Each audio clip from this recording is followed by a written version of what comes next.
On February 1st, 1960, four young black men went to a diner. In today's world, this would have been a casual afternoon, but at the beginning of the civil rights movement, in the midst of civil unrest and Jim Crow laws, this was cause for uproar. The four men, Joseph McNeil, Franklin McCain, Ezell Blair Jr., and David Richmond, were freshmen at a historically black college called North Carolina Agricultural and State University. They sat down at Woolworth's lunch counter, which is a whites-only diner in Greensboro, North Carolina.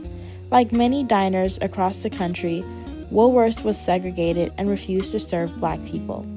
Of course, the Greensboro Four knew this, but they did not leave despite the manager's desperate demands. This was an act of nonviolent civil disobedience influenced by the nonviolent protest techniques of Mohandas Gandhi.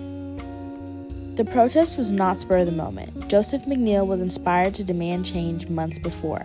Along with witnessing civil rights protests occurring in the years prior and frustration in response to the Emmett Till tragedy, Joseph's actions were initiated by a taste of freedom. In 1959, a year before the sit-ins, he went on a trip to New York where for the first time he did not have to submit to Jim Crow laws. Upon arriving in Greensboro, he was denied service at a diner and resolved that he would fight segregation. To start, Joseph worked with fellow activist Eula Hudgens, who encouraged him to protest. So, taking after the 1942 sit-ins at the Jack Sprat Coffee House in Chicago, he decided to do one at Woolworth's. Months before the sit-in, Joseph and three other men, now known as the Greensboro Four, participated in NAACP meetings at Bennett College, another historically black college in Greensboro. Alongside Bennett students called the Bennett Bells, they formulated a plan. The Bennett Bells would serve as lookouts while Joseph, Franklin, Ezell, and David protested inside the diner. This was not the first sit-in of the civil rights movement. Sit-ins had been happening all over the country, but they did not get national attention. The Greensboro Four decided to loop in the media. They contacted a white reporter and activist named Ralph Johns beforehand to broadcast the event.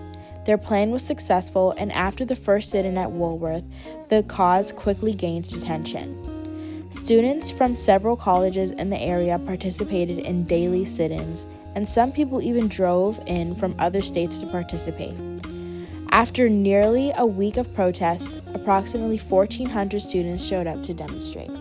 Angry segregationists were attracted to the scene as well. They would harass, insult, and assault protesters. Police got involved and would arrest protesters for trespassing. However, passionate students stayed strong and remained focused. They did not instigate, they just sat and requested service, ignoring the nasty and violent actions of resisting white people. The sit-in movement spread across 13 states and was used to protest segregation at various establishments. Joseph McNeil's action and emphasis on media coverage was effective. By July, the Woolworth lunch counter was integrated, and other establishments in different cities followed suit. The sit-ins were a form of nonviolent protest that made a difference. An essential aspect was the national attention and participation. After graduating college in 1963, Joseph joined the Air Force for 6 years. He got married in 1967 and then became an investment banker for some time. After that, he joined the Federal Aviation Administration for 15 years. He remained active in civil activities and community organizations after retiring in New York. In 1994, Joseph and other members of the Greensboro Four received honorary doctorates from North Carolina A&T State University for their role in the civil rights movement. He is still alive today. The Greensboro Four initiated a movement that made history, proving the effectiveness of youth activism.